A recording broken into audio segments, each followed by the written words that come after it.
Okay, and a slight follow-on to the ec65 hayward.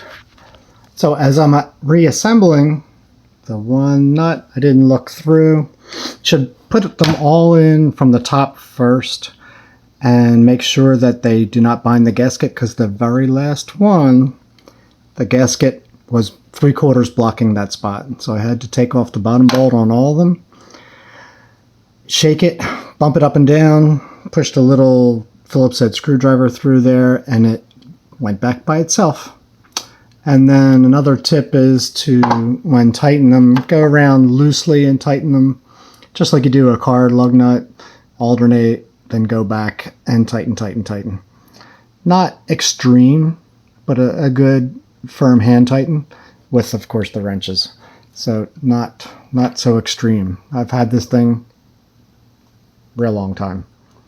I think I've been at the house about 30 years and probably same filter. All right, not the best for the industry. I'm ready to switch to the new kind. I've got one sitting out there, but those multi-ports always throw me for a loop. So at any rate, still using the old same one with a backup. I acquired a backup years ago, and it's always a nice feeling to have that. All right, so I just wanted to give that last tip.